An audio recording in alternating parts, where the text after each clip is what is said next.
તો તમારી કરતા વાંદરા હારા. તો અમને શું મળે કે તમને વાંદરું. કે એને 3 વખત દાણા બદલ્યા, એક વાર ઊંડળી બદલી.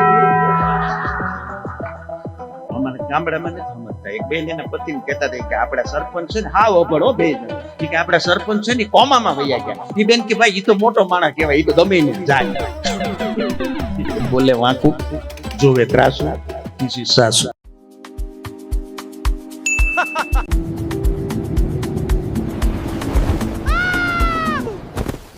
I made it!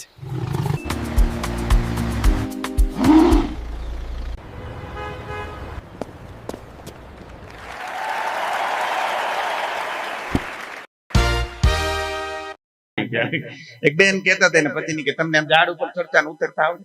કાંઈ કે ઝાડ ઉપર ચડતા ને ઉતરતા આવડે? બોલો કે મને ક્યાંથી આવડે? કે તો તમારી કરતા વાંદરા હારા. વાંદરા હારા કીધા ને ઓલાને મગજ ગયું કે આપણને એવું કહે છે 15 દિવસ પ્રેક્ટિસ કરી ઝાડ ઉપર ચડે ને ઉતરે, ચડે ને ઉતરે, ચડે ને ઉતરે. 15 દી પછી આવીને એની વાઈફ ને કીધું કે આમ જો મને ઝાડ ઉપર ચડતા ને ઉતરતા આવડી ગયું. બોલો કે તો તમારામાં વાંદરામાં કાંઈ ફેર નહીં. આમથી આમ તો તોડાઈ ગયું. અઘરું છે. પેલો આગળ બહુ ધ્યાન રાખવું છે, બહુ ધ્યાન. ભાઈ કઈ કમ નથી, મારે બેલેન્સ રાખવું જોઈએ. હા એમ. હા નથી. એક બેન એના પતિને કહેતા હતા કે મેં એવું સાંભળ્યું છે કે પુરુષ છે એ ગુજરી જાય તો સ્વર્ગમાં જાય. વાત સાચી?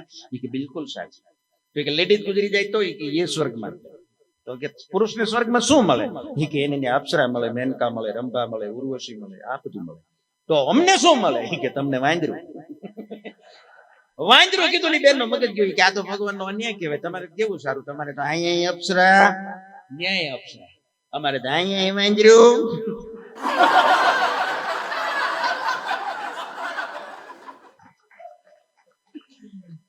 અઘરું છે, અઘરું છે.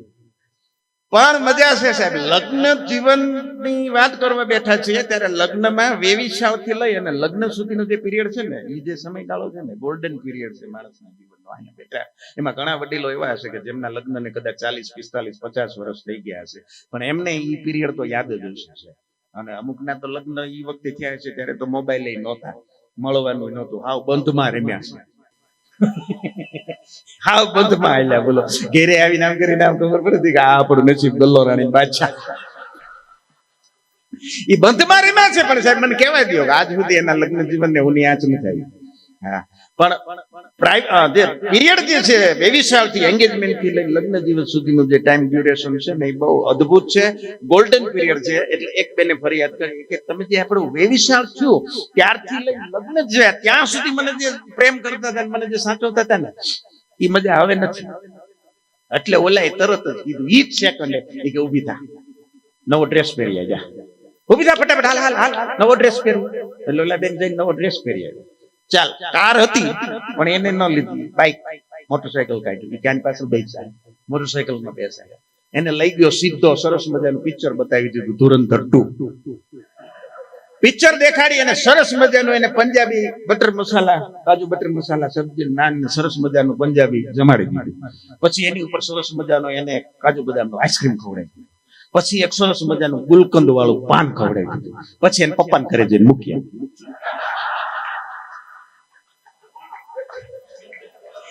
ઘરે ક્યાં લઈ જવાની છે? વેવી સાલ થયું તું ને. હા તો ત્યારનો પીરિયડ છે. લે કે ત્યારે આવું હતું. અઘરું છે. હા પણ મજા આવે. તમે આમ હસતા હો ને એટલે મજા આવે. નકર ઘણી જગ્યાએ મેં કીધું એમ અમે હલવાઈ જાય છે. અને હાસ્ય છે ને એ ઓબ્ઝર્વેશન નો વિષય છે. હમણાં એક ભાઈ અને બેન, એના પત્ની બે બેઠા હતા. એટલે એના પત્ની એના પતિને કહેતા હતા કે હમણાં એક સાયન્ટિસ્ટે બહુ સરસ મજાનું કે રસપ્રદ સંશોધન કર્યું છે. શું? એ કે એક સાયન્ટિસ્ટે એવું સંશોધન કર્યું છે કે એક ટેબલ ઉપર એને એક બાજુ છે ને એક ઊંદરડી મૂકી અને એક બાજુ એને સિંગના દાણા મૂક્યા. અને પછી એક ઉંદરને લઈ આવ્યા. સાયકોલોજીનો કે પ્રયોગ કરતા હતા, મનોવિજ્ઞાનમાં ઓલા પાવલોવ ને અનુસંધાન ને કૂતરા ઉપર, બિલાડા ઉપર બધા પ્રયોગો કરે. એટલે ઉંદર ઉપર એને પ્રયોગ કર્યો. એક બાજુ ઉંદરડી, એક બાજુ સિંગના દાણા. પછી ઉંદરને લઈ આવ્યા. ઉંદરે ઉંદરડીની સામું જોયું, પછી સિંગના દાણા લઈ અને જતો. બીજી વખત એને પાછો એનો પ્રયોગ કર્યો, પણ આ વખતે ઉંદરડી અને આ બાજુ દાણા મકાઈના મૂક્યા. એટલે ઉંદરો આવ્યો, ઉંદરડીને સામે જોયું, મકાઈના દાણા લઈને વયો. ત્રીજી વખત એને ઉંદર આવને બોલાવ્યો, ઉંદરડીની સામે જોયું, આ વખતે સાબુદાણા હતા એ લઈને જતો રહ્યો. અને આના ઉપરથી સાયન્ટિસ્ટે એવું કન્ક્લુઝન કાઢ્યું કે પુરુષ માટે સ્ત્રી કરતા ભૂખ વધારે મહત્વની છે. એનો પતિ કે ઈ સાયન્ટિસ્ટ ગાંડો હતો. કે શું કામ? કે એને 3 વખત દાણા બદલ્યા, એક વાર ઉંદરડી બદલી,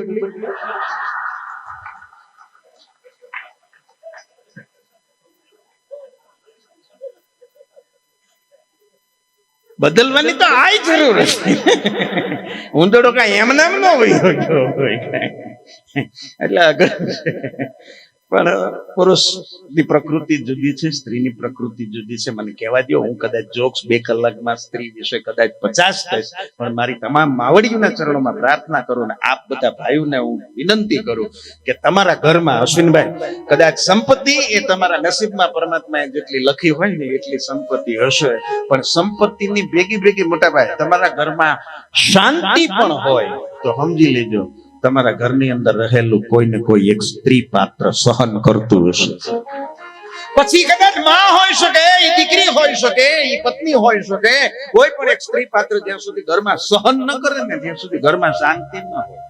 હા, રોજ ડખા થાય, સંપત્તિ ગમે એટલી હોય. આપણે જોઈએ છીએ બહુ મોટી સંપત્તિ વાળાના ઘરે મોટા ડખા હોય, કોર્ટની અંદર કેસો હાલતા. એટલે શાંતિ ઘરમાં ત્યારે જ સંભવી શકે જ્યારે ઘરની અંદર રહેલું સ્ત્રી પાત્ર સમજણ વાળું હોય, સહન કરવા વાળું હોય. અને અટાણે ઈ જ નથી, ડખો ન્યા છે. સહન શક્તિ નો જ મોટો અભાવ છે. ચાઉંડે અમારા અહીંયા હારે ને હારે જ છે. અને માઇક અને વાઇફ અમે કાયમ કહીએ છીએ કે માઇક સારું હોય ને તો આપણે પ્રોગ્રામની મજા આવે. અમુક જગ્યાએ અમે બહુ હેરાન થઈ જાય, કારણ કે અમારો 50% જ ફાળો છે, 50% ફાળો માઇક નો છે.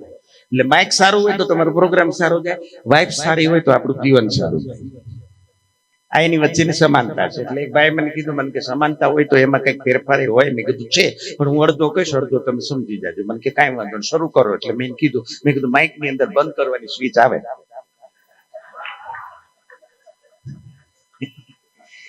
પછી મેં કીધું આ બગડી જાય તો રિપેર થાય.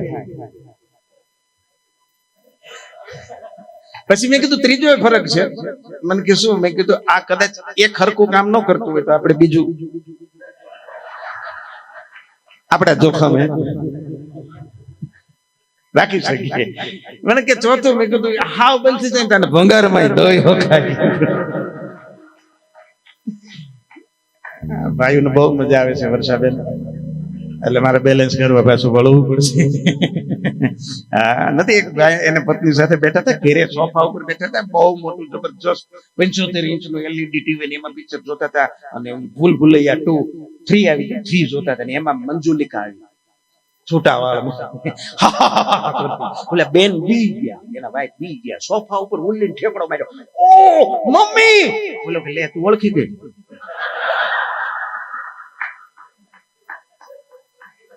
ના જો હા ના જો બહુ મજા આવે. નથી એક ભાઈ હમણાં મિત્રને ફોન કર્યો, માલદીભાઈ, ઈ કે ભાઈ થોડું કામ હતું. બોલે કાંઈ વાંધો નહીં, કામ પતાવીને ફોન કર. આ એક જણા એના મિત્રને કીધું, ઈ કે મોટા કે 10,000 રૂપિયાની જરૂર હતી. હા, ઈ ઉદાસ બેઠો હતો. ઈ કે 10,000 ની જરૂર હતી. ઓલો કે તો તું ઉદાસ જ રહે, આપણે ફેરફાર કરવો જ નથી. હાવ નાની જોક, બહુ મજા આવે. એક ભાઈ ઘરે બેઠા હતા, ફળિયામાં ધડામ તે અવાજ આવ્યો. મેં કીધું શું થયું? મને કે કાંઈ નહીં, લેંગો પડ્યો. મને કે લેંગા પડે એમાં આવો અવાજ ન હોય. મને કે અંદર હું હતો, આખું ન કે હું પડ્યો. હડતું જ બોલ, હડતું આપણે સમજી જવા. નથી એક જણો મેડિકલ સ્ટોરે ગયો, ત્યાં જઈને વડકું કર્યું, સીધું આમાં વડચકું કર્યું મેડિકલ વાળા. કુચાન ખાવાના બિસ્કિટ છે?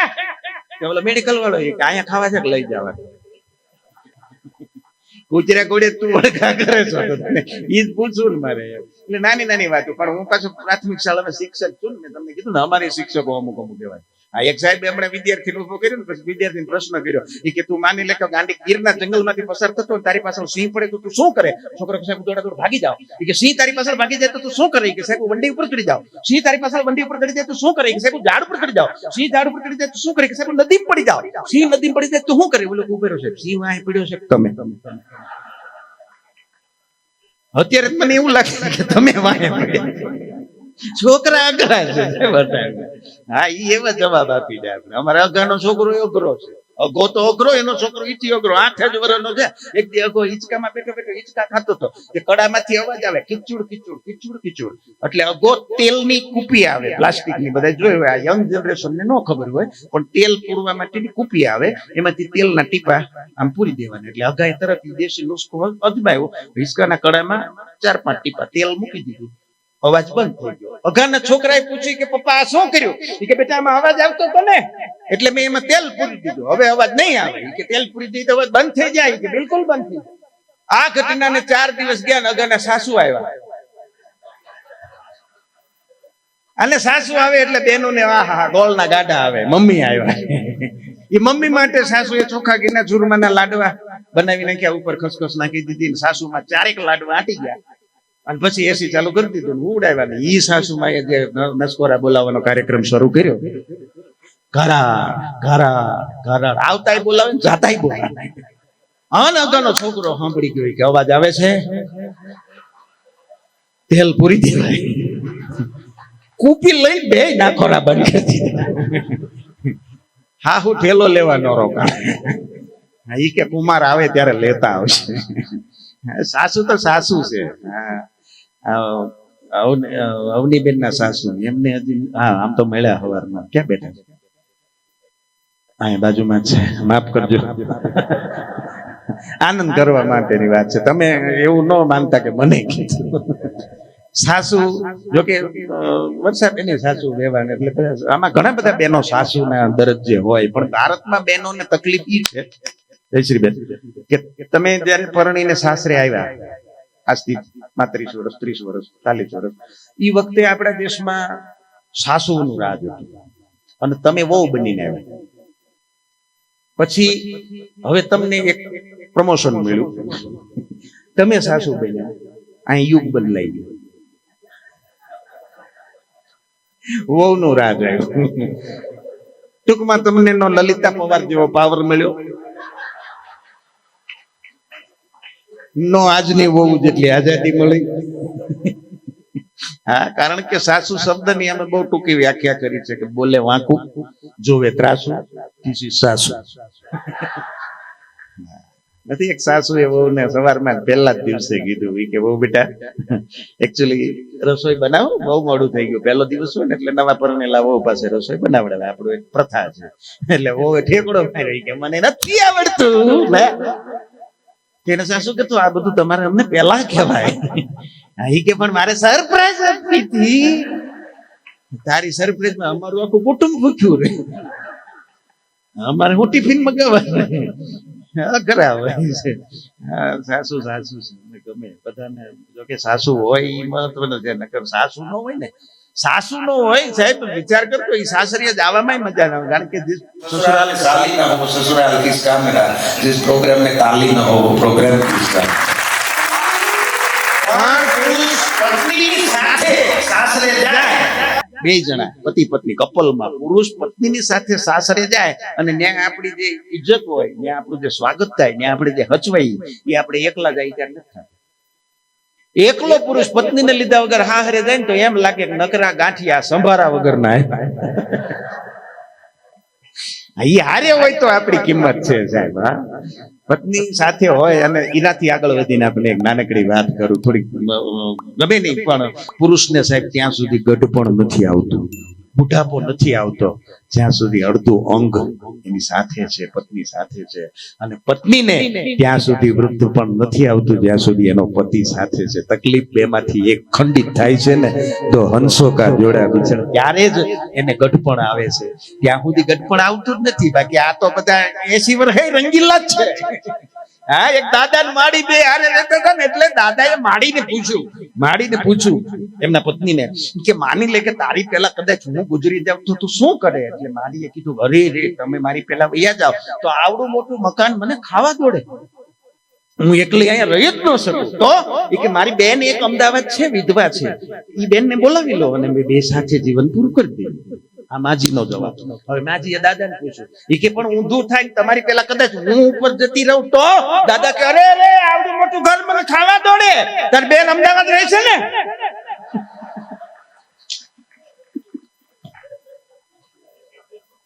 હથવારો થાય.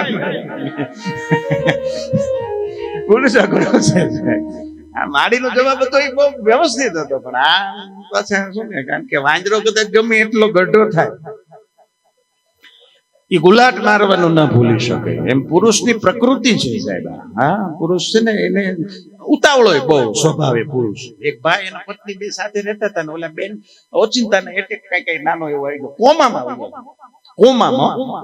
કોમામાં તમે બધા સમજો છો, અમારે ગામડામાં નથી સમજતા. એક બેન એના પતિને કહેતા હતા કે આપડા સરપંચ છે ને, હા વભળો બે કે આપડા સરપંચ છે ને કોમામાં વૈયા ગયા. એ બેન કે ભાઈ એ તો મોટો માણસ કહેવાય, એ તો ગમે ને જાય. એને એમ કે કેન્યા જેમ કોમા કે ફરવાનું સ્થળ, એ તો મોટા માણસ કહેવાય, ગમે ને જાય.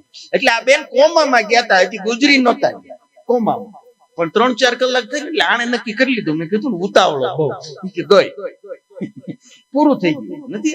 આ પ્રકૃતિ છે સાહેબ. તમે વિચાર કરજો, હોસ્પિટલ ની અંદર પત્ની બીમાર પડે, પુરુષ એના ખાટલે બેઠો હોય અને ખબર કાઢવા કોઈ ખબર પૂછવા આવે, એનો સંવાદ સાંભળજો. અને પછી ઊંધી પરિસ્થિતિ બે ની તમને વાત કરું, તમે સાંભળજો. પેલા જો કદાચ પુરુષ બીમાર છે, ખાટલા ઉપર હુડાયો છે, બાટલો ચડે છે, અને બાટલો છે ને સાહેબ એ એવી વસ્તુ છે કે ચડાવવો પડે.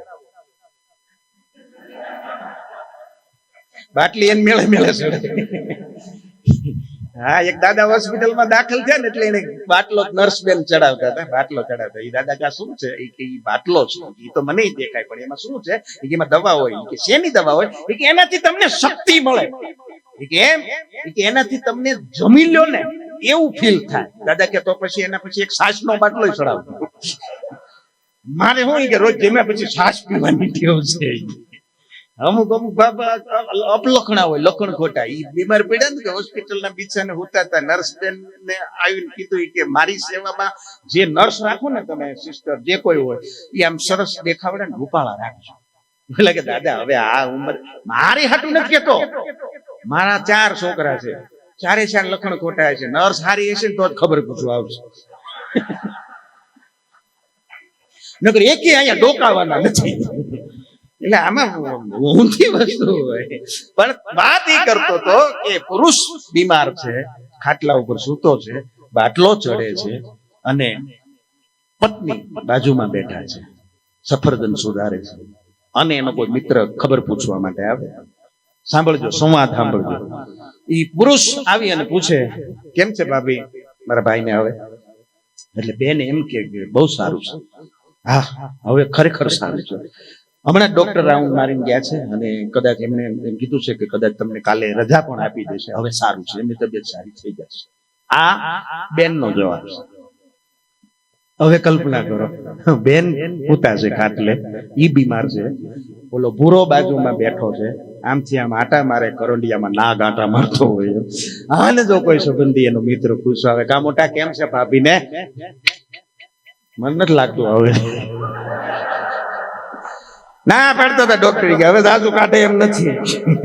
તમે એ કે ક્યાંક બહાર જતા હોય તો અમારી હાથું કે આસુ પાતળું ગોજ્યો મરવા તો દે, ઈ પેલાની તૈયારી કરી રાખે. બોલો, એટલે આ ભાઈ ને પત્ની હજી કોમામાં ગયા તા, ગુજરી નહોતા ગયા, પણ એને ધારી લીધું કે વહી ગઈ. સગા સંબંધી બધાને બોલાવી લીધા, સ્મશાની અત્યારે તૈયાર કરી. રામ બોલો ભાઈ, રામ આમ આલો ભાઈ. ઘરમાંથી બહાર નીકળ્યા, તાવતે નામનું વાવાઝોડું આવેલું, અને વાવાઝોડાને કારણે ઇલેક્ટ્રિસિટીનો થાંભલો જે હોય, પોલ, એ નમી ગયેલો. એટલે નનામી જે બાંધી હતી, નનામી બહુ મજાની છે. આપણે આવ્યા હતા ને આ જગતના ચોકમાં સાહેબ, ત્યારે આપણું નામ નહોતું. નામ આપણે પછી પાડ્યા, ઉઘરાણી ડખો ન થાય ને એ હાથે. એમ એક વખત અહીંથી વયા જાય ને ત્યારે આપણું કોઈ નામ નહીં લે. એટલે આપણું છેલ્લું જે વાહન છે ને, સ્લીપિંગ કોચ, હુતા હુતા લઈ જાય, એનું નામ એ નનામી. કારણ કે તું નામ વગરનો આવ્યો તો, અને નામ વગરનો જાશો. એ નનામી નીકળી, પોલ ની હારે ભટકાણી, અને કઈક કરંટ આવ્યો, અને ઓલા બેન કોમામાં ગયા હતા, એનામાં જીવ આવ્યો. બેઠા ટટ્ટાર બેસી ગયા, ગઈ કઈ બાજુ ગયા, ત્યાં બધા પાછા વળ્યા, ઘેરે આવ્યા, એ બધું છોડી નાખ્યું. પછી બેન કે હશે જે થયું, હાલો બધાને ચા પાણી પાયા ને રવાના કર્યા, અને બધાનો આભાર માન્યો. આ ઘટના પછી 4 વર્ષ પછી હવે બેન ફાઇનલી ખરેખર ગુજરી ગયા. વળી પાછી સ્મશાન યાત્રા તૈયાર કરી. ઈના ઈ બધા સગા સંબંધી બોલાવી લીધા. રામ બોલો ભાઈ રામ, આમ હાલો ભાઈ આમ. ઈનો ઈ થાંભલો, પણ જેવો થાંભલા પાસે પહોંચ્યા એટલે એનો ઘરવાળો આમથી આવીને કે ઓય આગળ વાળા બધા ધ્યાન રાખજો, થાંભલે નો ભટકે, આખો હાલ કે આખો આ બાજુ આમ હાલ આમ થોડો ખાલી થાંભલે કે તમે ભટકાવ પછી 4 વર્ષ સહન અમારે કરવું અઘરા હોય. પણ મજા આવશે જ્યાં દ્રષ્ટિ કરો ત્યાંથી હાસ્ય મળી ગયું. ઘરની અંદર સાહેબ પતિ પત્ની, દાદા દાદી, કાકા કાકી અને એક બાળક 8 વર્ષનું, આટલું પરિવાર સાથે રહેતું હતું. પણ બધાને વાળ સફેદ થઈ ગયા. અત્યારે ખોરાક હાઇબ્રિડ થઈ ગયા, હાઇબ્રિડ ખોરાક થઈ ગયા, વાળ સફેદ થઈ ગયા. એટલે બધાએ માથામાં હેરડાઈ લગાવી, વાળ કાળા કર્યા. એ 8 વર્ષના એક દીકરાએ કાળા જ વાળ હતા ઓલરેડી, એને સફેદ કર્યા. એ બધાએ કાળા વાળ હતા, એમાં સફેદ થઈ ગયા હતા, એને કાળા કર્યા. આ છોકરાએ એના ઓલરેડી કાળા જ હતા, એને સફેદ કર્યા. એટલે કાળા વાળ વાળા બધા કુંડાળે પડ્યા. અને છોકરાને વચમાં લઈને કીધું કે અમારે તો સફેદ હતા એટલે અમે કાળા કર્યા, તારે તો ઓલરેડી કાળા હતા તે એમાંથી સફેદ હું કામ કર્યા. અને ત્યારે એ છોકરાએ કીધું ઘરમાં એકાદું વડીલ તો હોવું જોઈએ ને સાહેબ. હા, અને મને કહેવાય દો કે તમારો બગડેલો કેસ સુધારી દે એને વકીલ કહેવાય. તમારો બગડેલો કેસ સુધારી દે એને વકીલ કહેવાય, પણ તમારો કેસ બગડવા જ ન દે એને વડીલ કહેવાય. બાપ એને વડીલ કહેવાય. અને વડીલ ઘરમાં હોય ને તો એને સાચવી લેજો છે, કારણ કે ઈ છેલ્લી જનરેશન છે કે જેણે ફાનસના અજવાળા જોયા છે, લાઈટ નહોતી. અને આજની આ જે ઝેન ઝી જેને આપણે નામ આપ્યું છે, એની જે તમામ આધુનિક એમાં લેપટોપ, કોમ્પ્યુટર, મોબાઈલ થી લઈને બધું જ એમણે જોયું છે. ઈ આ છેલ્લી એવી જનરેશન છે, કારણ કે આપણે તો એવી જનરેશન છે કે આપણે આપણા છોકરાને સંસ્કારમાં બીજું શું આપી શકશું? નથી. એક છોકરો કહેતો હતો એને મમ્મીને કે મમ્મી તું બેસ્ટ સાસુ બનીશ, બેસ્ટ સાસુ તું બનીશ. એને મમ્મી કે પણ હજી તો તારા લગ્ન નથી થયા, હું બેસ્ટ સાસુ કેવી રીતે બનું? ઈ કે પણ તું સાંભળ, તું એવી સાસુ છો, મારી પત્ની આવશે તો તું એને સવારમાં જાગવા માટે તારે એને ઝઘડો જ નહીં થાય, કારણ કે તું પોતે જ 9 વાગે જાગે છે. બીજું કે તારે એને બહાર જમવા જવા માટે એની યારે ઝઘડો જ નહીં થાય, કારણ કે તું પોતે જ અઠવાડિયામાં 3 વાર બહાર જમે છે. અને તું પોતે જ એટલી શોપિંગ કરે છો, તારે એને શોપિંગમાં મૂળ તો ઝઘડો થવાના કારણ આવા 2-5 જ છે ને, બીજું કારણ શું છે? એટલે તું સારામાં સારી સાસુ થાય. અને ત્યારે એના મમ્મીએ કીધું તારી વિચાર બહુ આગળનો દૂરંદેશી દ્રષ્ટિ છે તારામાં, અને વાતે બહુ સાચી છે.